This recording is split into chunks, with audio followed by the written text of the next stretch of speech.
If 2023 was a year of blockbusters, then 2024 was a year for the indie studios. Neon and A24 put out a machine gun barrage of quality movies this year. Spoiler alert, almost half the movies on my favorites list this year are A24 and Neon. Meanwhile, Sony was dinking around in the corner cooking up two of the most hilariously bad movies I've ever seen. It is a filmmaking achievement to put both of these out in the same year. I love that they put this out, watched it get memed into oblivion and said, one more try, guys. Because there was still untapped potential here. There was still gold to be mined. They had tried a hilarious girl boss Final Destination Pepsi commercial, and also whatever the fuck you want to call this, but they had not yet tried to make a movie where this lady's grandma tells her, one day you will heal a man and he will become Kraven the Hunter, and then it happened the following week when he was bitten by a radioactive lion. They didn't even wait for this movie to be released before they said, yeah, we're done with this shit. How can this series be over? I need 100 more of these, Sony. Madame Web explicitly foretold that there would be more movies, and are you calling Madame Web a liar? Of the major studios, I think the most consistent this year was Universal. Wicked was really fun. You could tell Ariana Grande had been itching to play this role and she absolutely nailed it. Cynthia Erivo was great, and they managed to get Jeff Goldblum to play the Jeff Goldblum character. Universal seems like they still have some level of quality control intact. Even their riskier choices this year still felt polished enough to be passable. Of course, they did also make Despicable Me 4, but that movie made literally $1 billion, so what the fuck do I know? Meanwhile, Sony said, hey guys, watch this Harold and the Purple Crayon movie where he definitely does another 9/11. AI was the big headline this year. Coca-Cola felt that it was a good idea to publicly release this AI commercial for Coca-Cola, which might seem like a horrendous lapse in corporate judgment, but we are talking about the same company that also released Oreo Coke. We haven't yet gotten to the point where movies are actually made by AI, but some of these movies feel like they were written by AI. Despicable Me 4 spent a lot of time talking about honey badgers, 2012's favorite punchline, which I assume ChatGPT came up with as a response to the prompt, what's an ultra rad meme to make this movie feel hip and relevant to the kids? Tarot was very literal. You know how when you ask AI for anything, it gives you precisely what you specifically asked for and not a single detail more? Every death in this movie is like someone shuffled through a couple of tarot cards and said, this one has a lamp. Write me a scene where someone gets killed by a lamp. And then the resulting scene is just kind of vaguely lamp themed. The Strangers Chapter 1, this dialogue. Do you know what today is? Today is the third day of our 3-day road trip across the country. Or our 5-year anniversary. And that's all I have to say. It was a really fun year for horror movies. Out of Darkness was a caveman horror movie that built a lot of dread. Immaculate had an absolutely insane ending. Late Night with the Devil captured a bit of that analog horror creepiness. Arcadian had terrifying creature effects. Stop Motion wasn't the most satisfying plot, but I love the visual style and the production design. Cuckoo found a way to use sound in a really unsettling way. And Smile 2 was genuinely one of the most upsetting things I saw all year. Another one of those movies where the plot was a bit thin at times, but that ending? That was fucking sick. I also watched Legally Blonde for the first time this year, and it was pretty solid. Always nice to see Jennifer Coolidge when she's not trying to sell me a Discover card. Jennifer, I already have one. I'm on your website to pay the bill. But what you may not know is that this year, a movie came out called Lethally Blonde. At first, I thought this was like a knockoff or like a mockbuster of Legally Blonde because the font choice for the poster is like blatantly the exact same. But we quickly discovered that this movie, unlike Legally Blonde,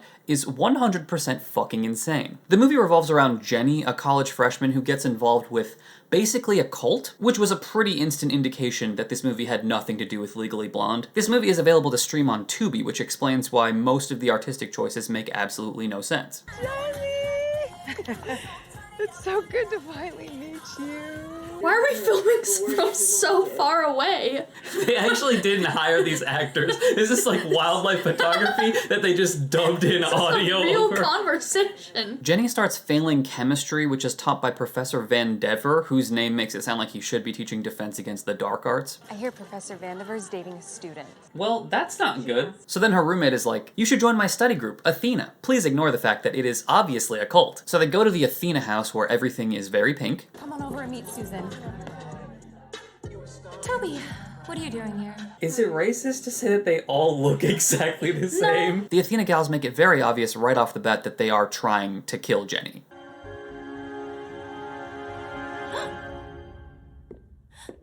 Jenny! There you are. We're gonna play croquet and need one more player. Wanna join? Everyone's downstairs. Come on. beat her with the hammer. Also, everyone in this movie is always casually popping Adderall. I know it's a stereotype of college living, but like literally people are just handing it out. Jenny gets invited into Athena, which is great because that's who supplies the Adderall. 2 Adderall. Her addiction's getting worse. She chews them. So the main plotline of this movie is you find out that Athena is an organization that makes these girls find rich older men and blackmail or steal money from them. And if the girls refuse, they die in, I guess, mysterious ways. Like this girl who dies from choking on bubblegum.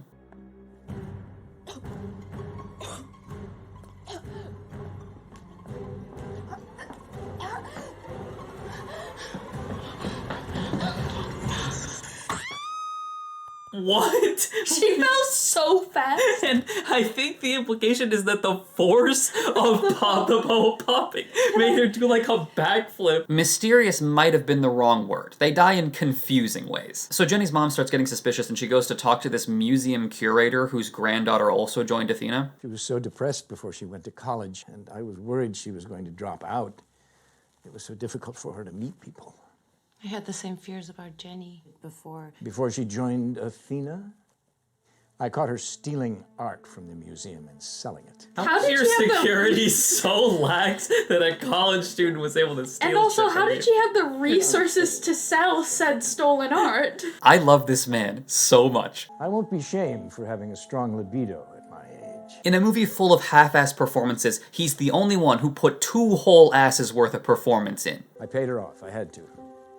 I couldn't risk it. Now all I am to her is a bank account. I love him. Now all I am to her is a bank account. I have nothing more to say.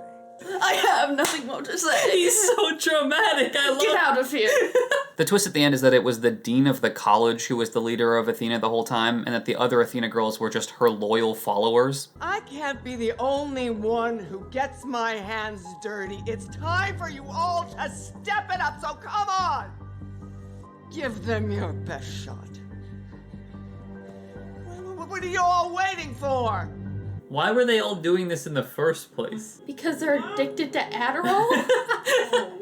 So yeah, that's Lethally Blonde. Sorry about that, but I could not end the year without getting that movie off my chest, so thank you for bearing with me. Okay, I've kept you waiting for the actual best of the year list. Let's lightning around the rest of these movies real quick. The Unbreakable Bunch was a movie about aliens coming to Earth and fighting professional wrestlers. The only thing I remember about this movie is that one of the wrestlers is like a hybrid pro wrestler Elvis impersonator named Burnin' Love, and he's like constantly pausing the flow of the action to go on these long monologues about how great America is. And like, fair enough, but it was always in the middle of other much more important shit, such as, but not limited to, the alien invasion of Florida. I was the only person in the theater for this somehow. The Garfield movie was probably the worst animated movie I saw all year, and I also saw The Jungle Bunch 2, Operation Meltdown. The amount of product placement in this movie was absolutely astounding. Do businesses think that this works? I'm not rolling up to Olive Garden saying, I'll have what Garfield had. Deadpool and Wolverine proved that the MCU can still be successful, provided that every MCU movie from now on can also tap into 2 decades of fan service. Boot Camp, they marketed this as based on a Wattpad story, so I thought this was going to be too hilarious not to see,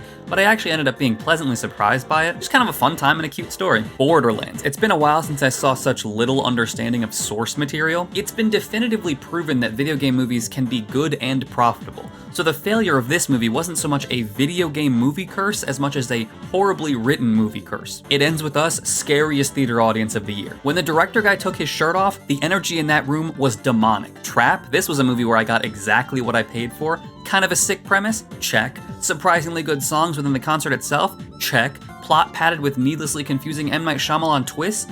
Oh yeah. God's Not Dead 5. I was worried that I wouldn't understand this movie because I haven't seen 1 through 4, but it was pretty straightforward. The problem with American politics, you see, is that secular atheism has infiltrated our government and is stifling the voices of the religious majority. My favorite part of this movie was the debate at the end where Pastor Jim, or whatever the fuck this guy's name is, gives an impassioned monologue about how we need God in government, and the entire audience gives him a standing ovation, and all Senator Atheist can do is lumber away defeated. Apparently this dude was also the villain in God's Not Dead 2, so I'm looking forward to his return in like 2026 in God's Not Dead 18. My Old Ass was a beautiful story about coming to terms with the inevitability of loss disguised as a pro-shrooms PSA. Doing shrooms apparently makes you perform an entire Justin Bieber song in your own brain? I might have to check this out. Joker 2 was a movie basically genetically engineered to shit on the audience who loved the first one, which is kind of a bold idea, but the songs were just a complete barrier to my enjoyment. If there had been even like a couple good songs, this would have been a fun time, but every single time they started singing, I felt like I wanted to just crawl under my seat and stay there. An absolutely criminal misuse of Lady Gaga. Piece by Piece was a super creative biopic with an amazing soundtrack. I feel like I was culturally aware of who Pharrell is, but never knew how much iconic shit he was involved in creating. Hollaback Girl? This fucking atrocity? The damn McDonald's jingle? This movie answered questions about Pharrell I never knew I had. Was he an instant success? No. Did he ever feel remorse for creating this? Maybe? Did he smoke weed with Snoop Dogg? Yes, obviously. Really looking forward to the Lego set based on that recording session, featuring the first ever weed leaf piece. Megalopolis was an absolute disaster. It was just a perfect harmony of complete fucking nonsense. Adam Driver can stop time, and they never explain that, and it never becomes relevant to the plot? This movie was a complete waste of Aubrey Plaza, and that alone entitles me to give this movie a 2 out of 10. Entitles me? Yes. Entitles me? Yes. Entitles me? Yes. Francis Ford Coppola is like one of the most revered directors of all time. He's been trying to get this movie made since the 1970s. He sold a bunch of his own property to finance this movie. It had a budget of $120 million, and they still didn't have enough money to give Shia LaBeouf eyebrows. You have to watch this movie. Fine. I will.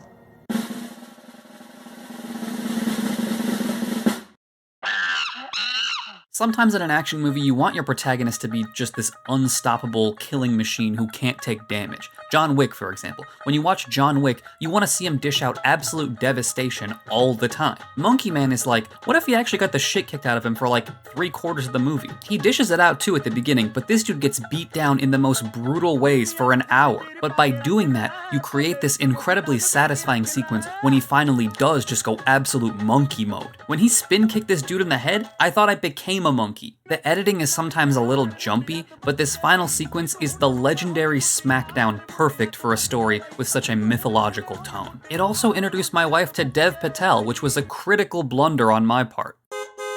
Until the middle of this year, I had never seen Mean Girls. It's one of those pieces of culture where you just kind of know all the references to it by default, even if you haven't seen it. And honestly, it's a really fun movie. I love the style of the dialogue, and it manages to fall in that niche of preachy, but in a really wholesome way, so it's kind of fun. However, when the remake came out in January, I had not yet seen the original, so the remake was my introduction to the story. And I gotta say, as a person with no nostalgia for the original, I like the new one better. I think this remake manages to lock in on the style of the original and enhance it with a bunch of fun songs. The way the camera sometimes shifts into cinematic mode at very dramatic moments is such a fun way to depict the events because when you're a kid, everything feels that heightened and over the top. I feel like the humor itself was a lot more stylized, like these shots of the Indian kid whenever Katie gets a math test back. They absolutely fucking nailed this Indian kid. This was the Indian kid I always wanted to be, except I didn't have half of Kevin's confident swagger. Jaquel Spivey absolutely crushes Damien. He manages to capture Damien's unhinged energy with surgical precision. This movie has not been super popular online, and I think in part it's because people who love the original think this one wasn't as good. Totally valid opinion, but I didn't see the original until like 4 months after, and I like musicals, so this one kind of works for me. Admittedly, Katie cannot sing. It makes a couple of the songs really fucking bad, but Auli Cravalho absolutely can, and Renee Rapp? Incredible. This movie was perfectly cast except for the 30-year-old love interest who I kept confusing for Dane DeHaan and who was kind of asleep the entire time, but I'll let it slide if you make me laugh as much as this movie did. Okay, but the question of which Mean Girls movie is the best is not answered until we've talked about all the Mean Girls movies, because we still have to talk about Mean Girls 2. Yeah, they made a sequel, and for some reason, it's really concerned with cars. Our main character is Jo, aka Tess Tyler from Camp Rock, and her dad works on cars, so she sort of sees everything through the lens of cars. Her opening monologue is about how high schoolers are sort of like cars. There are the cool cars, the smart cars, the cute cars, the I'm so perky I might shake off my tube top cutesy cars, and of course, the mean cars. And then Jo describes herself as a passing vehicle. The Regina knockoff, whose name is Mandy, is introduced with a Katy Perry song which tells us two things. She's cool, and it's 2011. This is one of those movies with narration that sounds like the person reading the lines off of the paper had no context for the situation in which they would be used. if they liked you, your life was all green lights. If they didn't, you were nothing more than a wreck on the side of the road. Anyways, then one of the unpopular art girls gets absolutely soaked because somebody slips and throws an entire lunch tray full of milk at her. Okay, so then Jo goes to her advanced shop class and the teacher is like, a woman in shop class in 2011? Think again, sweetie. Actually, as refreshingly sexist as that is, I'm here for advanced shop. But he does let her join the class. He just wanted to be an asshole about it. And then she sits down and instantly makes goo-goo eyes at her partner who's like, a woman in shop class? And she's like, I'm actually really good at shop class on account of my dad and his cars. Have I told you how good at cars I am? I'm impressed. Anyways, turns out art girl's name is Abby and her dad is fucking absolutely loaded. So he pays Jo $50,000 to be Abby's friend. This is obviously to set up the classic end of second act betrayal where Abby's gonna be like, you lied to me, how could you? And yes, all of that does happen, but not before Jo and Abby recruit their school newspaper reporter whose name is Quinn Shin, and they get into a prank war with the plastics. It's a very 2011 movie. Truthfully, this movie is fucking insane. It's way more than I can get into right now. I went down this rabbit hole because I was like, haha, wouldn't it be funny to talk about this little-known sequel to Mean Girls? But honestly, it's so bizarre, it might warrant its own video. All you need to know is, they recruit this nerdy kid who wears a shirt that just says geek on it, because how else would you know he was the nerdy kid? Except that he has Fred hair and he's always wearing a Bluetooth headset. And at one point, he hacks into a birdhouse camera by just holding his laptop in the air and walking back and forth next to it. At one point, Jo's dad casually says that he lost all of Jo's college tuition because he put all of it in investments. And also, they fucking named this girl Quinn Shin. Don't forget that, ever. We live in an age of fanatic media consumption. Being married to a fanfiction enthusiast has taught me that it does not matter what piece of fictional media you're thinking of, somebody has written thousands of words delving into the deepest character intricacies of Botley from Jumpstart Third Grade Mystery Mountain.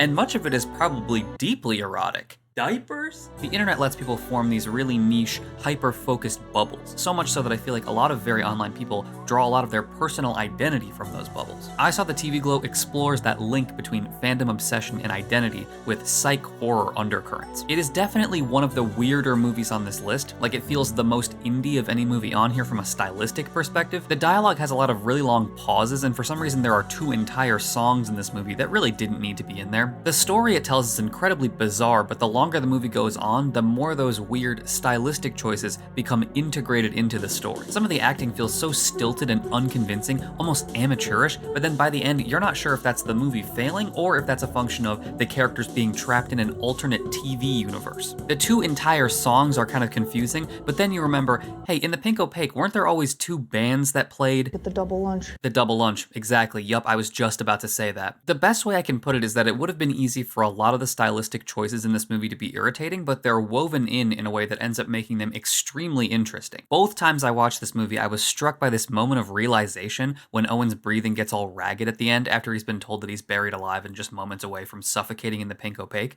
and all of a sudden you're like, wait, he had an inhaler this whole time. Was this lady actually for real? If the inhaler wasn't enough to convince you that the regular world is actually a hellish death nightmare, the fucking silence in this room after Owen has his breakdown, the way all the people in the room are unmoving and completely silent, that is an oppressive silence. And then the whole thing ends with Owen stumbling around the room, apologizing to everybody he can see, while all of them just carry on like he doesn't even fucking exist. It's the little details of this movie that make it so thought-provoking. It also has this atmosphere that is consistently unsettling. This moon dude? Nope. This dude looks like the McDonald's moon that you meet in hell. I understand that this is a baby with a CGI moon for a head. This should not be scary, but I don't like the way that his face keeps growing and shrinking like that. And I especially don't like that he has human teeth. The trailer for Challengers is objectively one of the funniest things ever released onto the internet. This shot out of context, she looks like the Shaq meme. The way he angrily catches the tennis ball.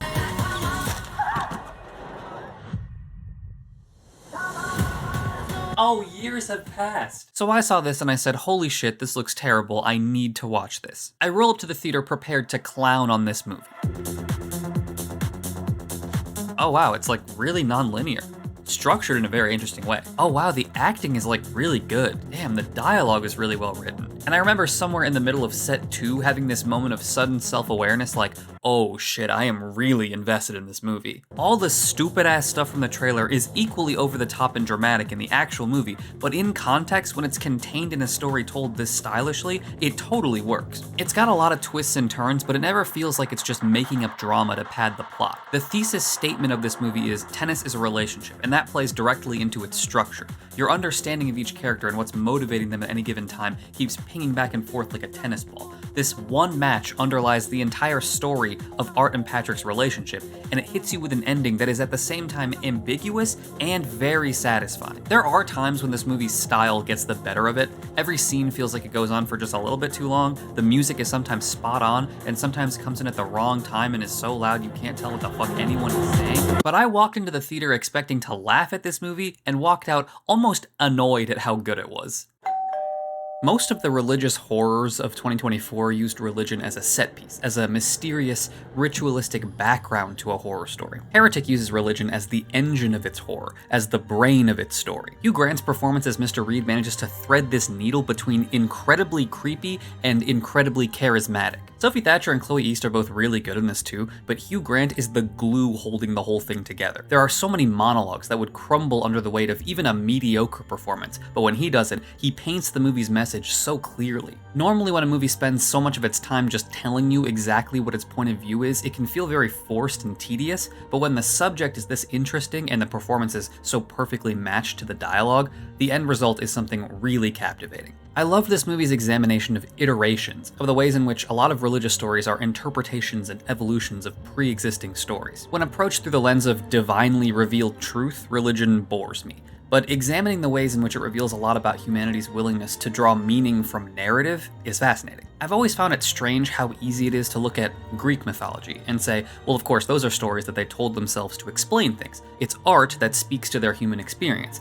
But then other mythologies are taken as absolute historical and moral truth. Heretic's target isn't religious people, it's religious organizations. Religious organizations take those people, raise them on their mythologies, and feed them the idea that convincing others of the absolute truth of their mythology is not just right, but necessary to save them from God's wrath. I've spent a lot of time this year, for one reason or another, thinking about religion, and I could see how, to a religious observer, this movie would seem preachy, tedious, and even mean.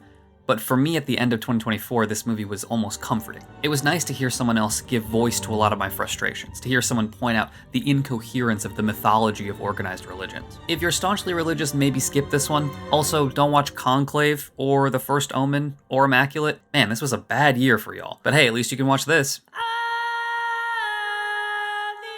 Sometimes a movie just wants to transport you to a different place. Dune 2 does it amazingly well. The camera work, production design, and music works together in this crazy harmony to build an absolutely insane world. A huge part of the enjoyment for me was the theatrical experience. Seeing these beautiful shots blown up to the size of a billboard and the entire theater shaking around you whenever the sandworms show up, it's clear that what you're watching is meant to be a sensory experience more than anything. Although I will say it did diminish my sensory experience of watching The Zone of Interest later that same night. A bit of a different viewing experience when the entire building is vibrating from the showing of Dune 2 4 theaters away. All the history, the different factions, the political motivations feel so native to the story that you're watching, it's honestly sometimes intimidating. It feels almost hard to follow at times, but by the end, all the winding story threads have finally come together. Paul leads the Fremen into a holy war by convincing them that he is their messiah. If it's as beautifully shot and insanely detailed as this one, I think a third story about the aftermath of this movie could create one of the most satisfying and cohesive trilogies of all time.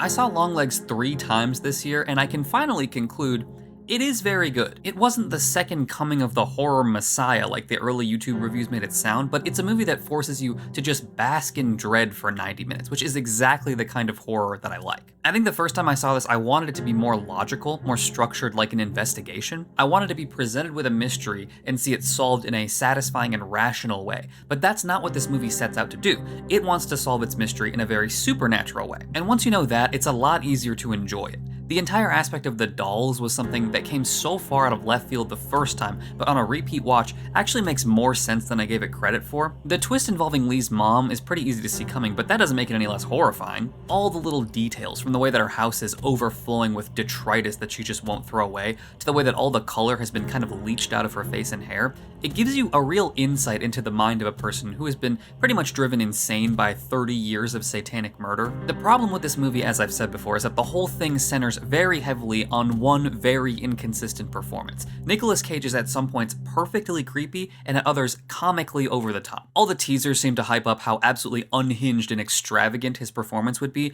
but it's the moments when his performance is the most understated that end up being the most unsettling.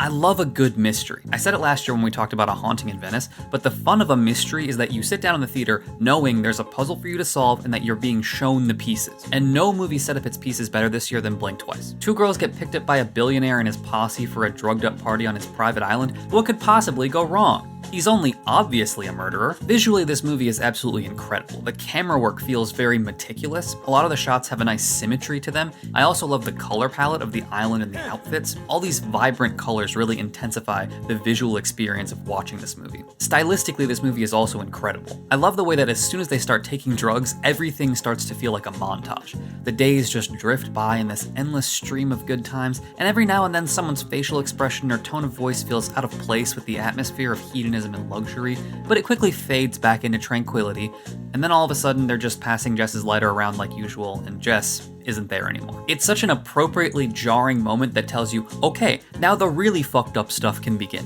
Until about 30 minutes before the end, I was convinced this was going to be in my top 3, if not my number 1. Unfortunately, the movie derails hard at the very end. I think this is a movie that has to be experienced blind, so if you haven't seen it, skip to the next entry on the list because I'm about to talk about the ending. I feel like the entire setup hinged on Slater's character. Obviously, the twist is going to be that he's doing something fucked up. The question is, how is he justifying it to himself?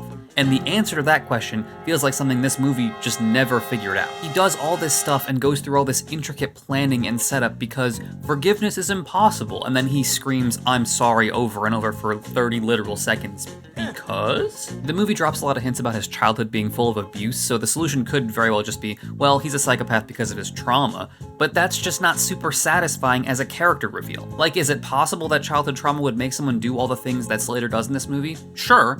Is it a satisfying resolution to the incredible setup this movie spends most of its runtime meticulously putting together?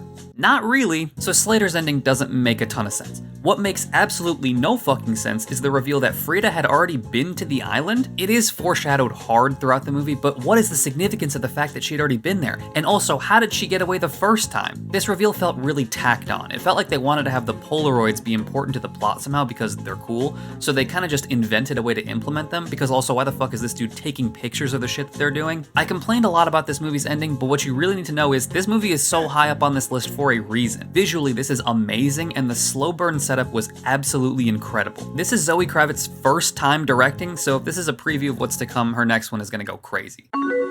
Dee Dee is a movie that I couldn't help but relate to. There were a lot of points in this movie where I went, damn, okay, I guess all those things I thought were uniquely shitty about me are also experienced by other people. And in that sense, it is very comforting, but it also forces you to just think for 90 minutes about the kind of person you were at your most formative time, and nobody wants to think about that. The shittiest things I ever did or said happened in middle school. At its heart, this movie is so good because it manages to capture the experience of that first bit of self-awareness. The first moments when you realize you didn't like the way you were acting and that you wanted to be different. It's also crazy how he nailed with precision the exact way that middle school boys interact with each other, everyone trying to act cool at all costs despite being nervous and uncomfortable all the time. But beyond just middle school shittiness, this movie has a lot to say about the process of finding your artistic passion. I love the way he showed the embarrassment of feeling like the stuff that you're most passionate about is cringe or not good enough to show people. Self-esteem takes a long time to build, and the urge to just grab everything you've been working on and throw it in the garbage out of sheer humiliation when it doesn't turn out the way you want is something I have absolutely felt. But then this movie is even more encouraging because in the sense that this movie was autobiographical, these amateur skateboarding videos Dee Dee is so ashamed of were the necessary precursor to making this beautiful movie. When you make stuff, everything builds on the stuff that came before it, and your failures end up being the most important part of honing your craft. And in that way, this movie made me go, damn, I still feel some of those dumb ways I used to when I was an overdramatic little kid. It makes you cringe at yourself,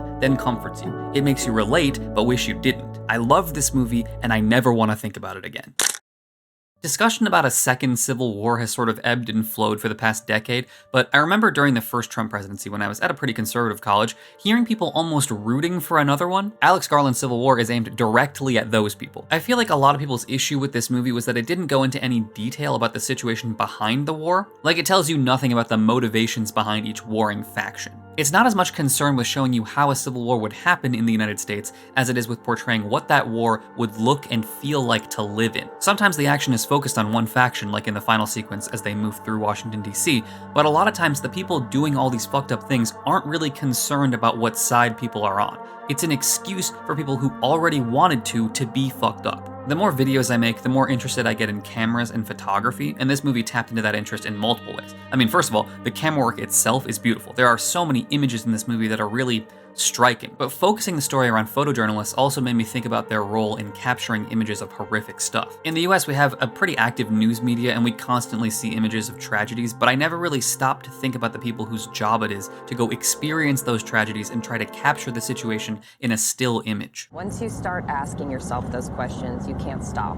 So we don't ask. We record so other people ask. Maybe the most interesting part of this movie is the constant suggestion that there are areas of the country where people are just pretending everything is normal. Somehow, despite the fact that you're constantly being presented with the horrors of war, it's even more unnerving thinking about people ignoring that horror, and that very much ties into the role of the main characters, the kind of people who can't just ignore something like that. I can envision a different version of this movie that was a lot more heavy-handed with its political messaging, but honestly, I think the best way to tell a story like this was to ground it in a story about the kind of people who feel compelled to look directly down the barrel of a nightmare. I feel like if the movie had gone the more political route, we would have missed out on a more personal story like the one we got about Jesse and Lee. Lee doesn't want to see Jesse get pulled into the life that she's lived, but at the same time, she can see herself looking back at her through Jesse's eyes. And it makes the ending that much more fucked up. All I can say is, the Ron Swanson presidential arc was pretty compelling. He started out like this. I will walk deeper into the belly of the beast if it means I'm able to further limit reckless government spending. But at the end, all he could say was, "Somebody shot me in the head!" Romantic dramas are not typically my favorite genre of movie, because I feel like with a lot of romantic dramas, the love interests are just bound together by instant sexual attraction. The love at first sight trope isn't just an overused cliche, it kind of undermines the entire rest of the movie, because instant sexual attraction is not the stuff that truly compelling romance is made of. For a romance to be convincing, you have to somehow portray the 1,000 tiny little interactions that make falling in love with someone so meaningful. We Live in Time does this by telling its story in a very non-linear way, letting you see the way Tobias and Alma interact with each other throughout the entire course of their relationship. You can see how much the two of them just enjoy each other's company, and that is the bedrock of a great romance instead of just eye-fucking each other the whole time. That's not to say that there isn't sexual chemistry. I mean, we're talking about Florence Pugh here, and Andrew Garfield is always just so quaintly British. He's like, "Oh, I seem to be so charmingly befuddled." But the glue holding them together is the same thing this movie wants to pick apart and examine.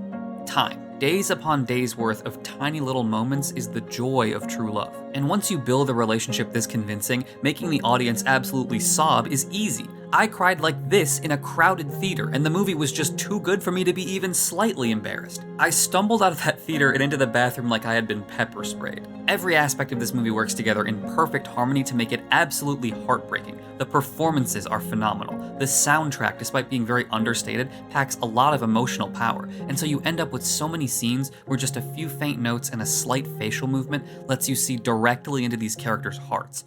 This is one of those movies that's only gonna get harder to watch.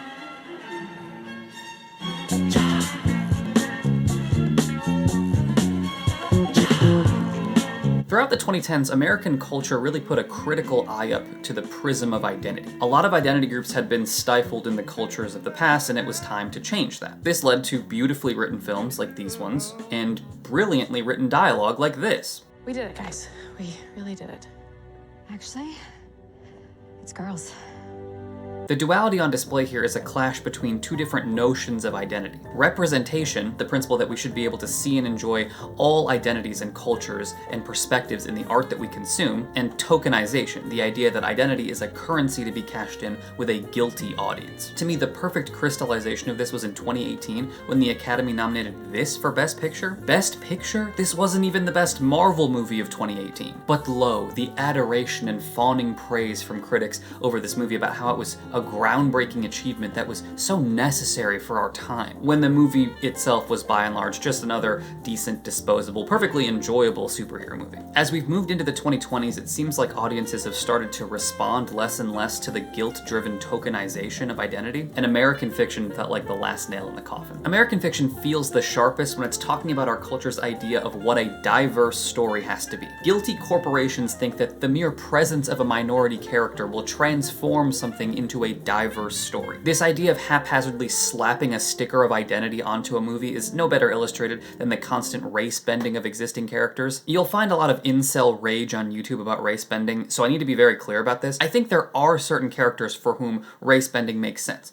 Mythological characters subject to different interpretations, like James Bond or Batman or Spider-Man, can have flexible origin stories that inform an iteration of the character. But like Snow White? To me, the idiocy of it is the idea that the solution to a lack of diverse characters is to replace a white character with a diverse one, instead of creating interesting diverse characters. The need to create interesting characters is one that American fiction relishes. It's one thing for a movie to expose a problem the creator perceives with society, but American fiction goes a step beyond just identifying the problem. It also embodies the solution. This movie spends about half of its screen time arguing that the problem with tokenization is that it sets an expectation that all black stories have to be trauma porn. And the other half of the movie is the solution for that restrictive expectation. A story about a black family struggling with the weight of their past and finding ways to move on and change as people. Not a black story, just a story. If this movie was just an hour and a half of dunking on fake woke corporations, it wouldn't be nearly as beautiful, and it would only be half a critique. But my fascination with American fiction took on another dimension in March when I went to go see The American Society of Magical Negroes. It is truly unfortunate for the creators of this movie that American fiction came out first, because this movie plays exactly like a Stag R. Lee novel. The premise, for those who missed it, is that Aaron is a young black artist who finds himself inducted into a secret society of African Americans whose job is to use their magic powers to make white people more comfortable. You see, when white people feel uncomfortable, they externalize that discomfort as violence against black people, so it's the job of this group to make sure that white discomfort stays at manageable levels. That's the premise. Sounds pretty tiresome? Yeah, it was. Immediately you can see that Magical Negroes is very insecure about its protagonist. Aaron's entire character arc is overcoming his flaw, which is that he's just too nice. He tries too hard to make white people comfortable at his own expense, which is a character trait that was not super relatable. Like, okay, stop doing that. By contrast, I feel like I was kind of rooting for the worst parts of Monk. He's angry and arrogant, and he and the audience both know it, but at the same time I found myself agreeing with his points about representation in art, and that made it a really interesting experience to watch him discover that that angry part of himself, even if it was righteous, was ruining his relationships. The mountain of Monk's story is overcoming his flaws, just like with Aaron, but his flaws are more complex, more difficult to see as blatantly wrong. Whereas Aaron's journey is figuring out this thing that was totally obvious from the beginning. You don't have to be a doormat for white people. The fact that it took him an entire movie to figure that out was kind of infuriating. And I get that maybe the writer-director had to have that experience and maybe it did take him a long time, but I guess as an audience member without that experience, it was kind of painful to watch Aaron behave so stupidly the entire time before it dawned on him that maybe he shouldn't do that. The most confusing part of Magical Negroes is that the movie seems to point out that expectations are key, not to just how others see us, but how we see ourselves. And then seems to set the expectation that black people are stupid enough to believe that their sole purpose on Earth is to make white people comfortable. It's really the key distinction between seeing black people as victims and seeing them as humans. If you write an entire movie where your main character is just an angel who's just too good for the terrible, no good world that he finds himself in, and whose entire character arc is growing the tiniest bit of a fucking spine in the most obvious way possible, you've kind of reinforced the expectation of black people as victims. Stupid victims, actually. Whereas with American fiction, you have this entire person with all this righteous anger about something that he might actually be correct about, but he's not just like a vessel for this idea. He's a person, and that anger has consequences for the relationships that he's also trying to sustain. He's actually flawed, you know, like a human. The author has enough confidence in Monk that he can be realistically flawed and you'll still root for him. I think what makes me the happiest about this whole situation is that American fiction did absolutely great at the box office. $23 million on a $10 million budget with an Oscar for Best Adapted Screenplay. Meanwhile, Magical Negroes didn't even make back its budget. And I hate to celebrate a movie losing money, Like, it doesn't make me happy to see a first-time director completely strike out. But I am glad that audiences rejected a movie with such a condescending premise. Halfway through the 2020s, it feels like we're finally turning the corner on those guilty ideas of what representation looks like. I saw so many movies this year told from unique, fascinating perspectives. Some were incredible and thought-provoking, others were bland, and others were terrible. It's almost like diverse creators are just creators. Less than 10 years ago, the Academy put this up for its highest honor, and this year, they awarded a movie that would have pointed and laughed at that decision. It's nice to think that we're moving in a direction that honors the message of American fiction. Representation widens the spectrum of stories that can be told. Tokenization only serves to soothe performative guilt. I have nothing more to say. Alright, so before I close it out here, I want to say thank you to everybody who watched this or any of my videos this year. 2024 was crazy. We started the year at 250 subscribers and we ended up at 3,500. I feel like I really started to find my style this year and make some stuff that I am legitimately very proud of. In the spirit of a best of the year list, I would say my favorite videos to make were Madam Web video, even though the audio quality is really bad on that. Air Bud, that movie is very weird. And of course the IGN video. Thank you guys so much for all the love on that one. It was extremely satisfying to work so hard on something and see it get received so well. It literally took me more than a year to write that, so that one doing well really made me happy. I'm incredibly grateful for all the love this year, and I'm very excited for 2025. Not just to make videos, although I have like 7 ideas that I'm super excited for, but also to see all these movies that are coming out and talk about them. So what should you be looking forward to in 2025? For the answer to that, I'll see you tomorrow.